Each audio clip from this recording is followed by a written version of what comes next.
What is up, guys? Rick is here, and today we're going over the AK-47 gun variant in The Division. Now, you can get a lot of different weapons that apply to this gun variant. The classic AK-47, the black market AK-47, the tactical, even the AK-74M will all apply to this variant.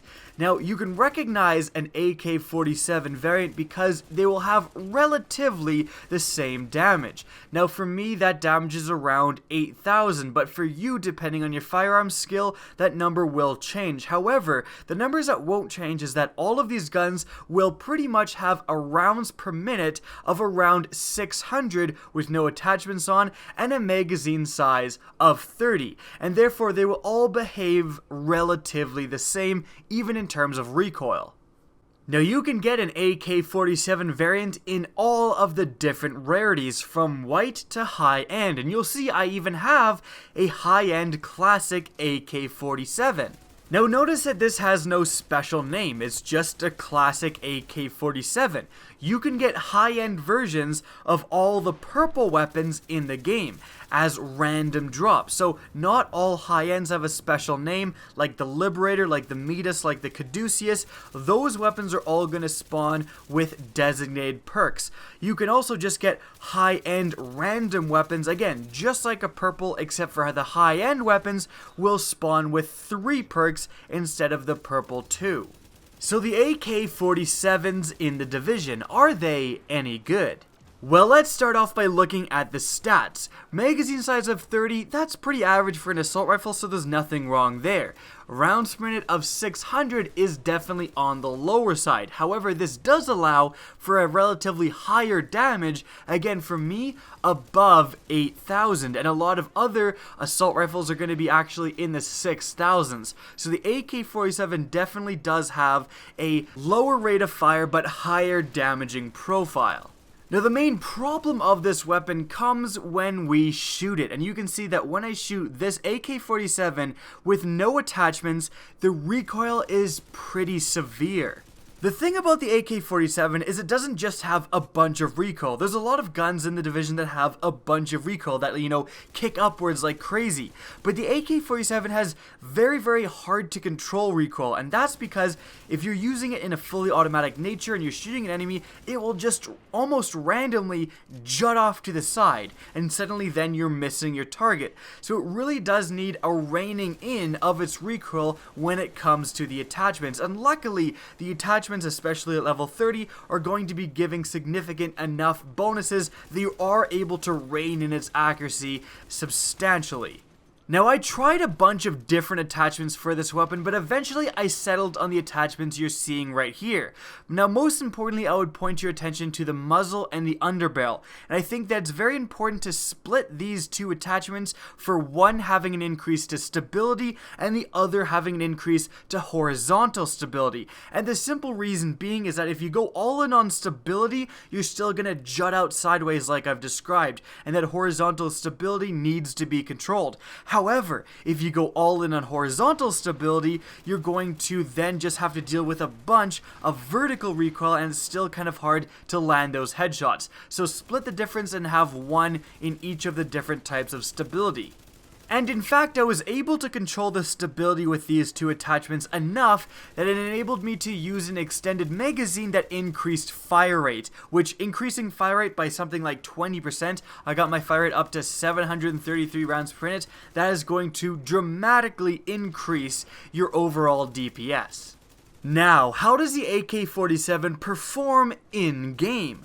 Well, firstly, I was happy that I was able to, with the help of attachments, get my purple AK-47 above 100,000 DPS, which with my current build right now is kind of the keystone for what makes a gun good or not. Now, apart from using this weapon in the Dark Zone, I also played an entire mission on the challenging difficulty, which is the highest difficulty you can possibly achieve in the game right now. And I have to say that I was pleasantly surprised. I half expected this gun to just be recoiling all over the place and for me to have to go back to my Vector 45 ACP all the time, but that really didn't happen.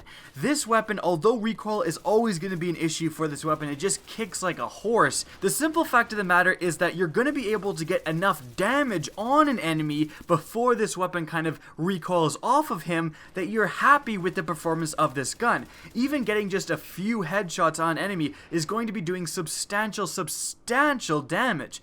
Additionally, it was nice using kind of an assault rifle again. I hadn't really been using them lately, and the good thing about the AK-47 is that it does so much damage initially. Just that base damage, it does a lot of it. So what you're able to do is, if an enemy is, across the room, much farther and out of range of any sort of submachine gun, with the AK, you're able to just put the reticle on his head and just, tap fire it. Shoot bursts of just 1 or 2 bullets, and all of those bullets, because it won't have time to obviously recoil off because you're shooting it, again, pretty much single fire, are still going to be doing substantial damage. And again, you're dealing damage at a distance that just isn't possible for something like an SMG to do any sort of substantial damage. So it's able to perform pretty well at longer ranges. You can just tap fire the gun, and because every shot is doing so much damage, you can definitely hurt an enemy at range. And in medium range, it's more than sufficient there. You're able to get concentrated bursts on enemies' heads before it eventually recoils off.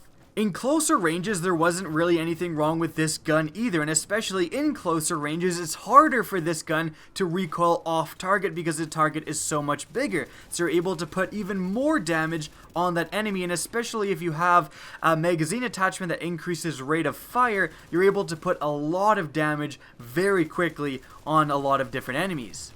So essentially, I was satisfied with the performance of this gun at pretty much any range. Now with that being said, and although this gun can function again at those longer ranges where my Vector can't, in most engagements, especially medium range engagements, I was basically using this gun for the sake of using this gun, and frankly switching to the Vector and laying into an enemy's head would have probably been more effective. However, it is nice to utilize a weapon like the AK-47 where you won't have to switch weapons depending on the length of the engagement. So all around, I think the AK-47 is a good weapon in the Division. I wouldn't classify it as amazing, and this rating does depend on you being able to rein in its recoil with some attachments. But if you're able to do that, you'll end up with a weapon that's effective and reliable at all ranges. Now that's it for this gun variant review. Which gun variant would you want to see reviewed next? The MP5, the RPK, the Scar H? Leave it in the comment section down below. I hope you enjoyed this video, and if you did, please remember to help me out by simply rating or sharing this video. If you want to see more Division content, don't be afraid to slap that subscribe button. If you want to get in touch with me and keep up to date with the latest channel activity, the best way is to follow me on Twitter. That's linked in the description down below, as is my Twitch channel, which you can also follow. Again, I hope you enjoyed the video, and as always, have a good day.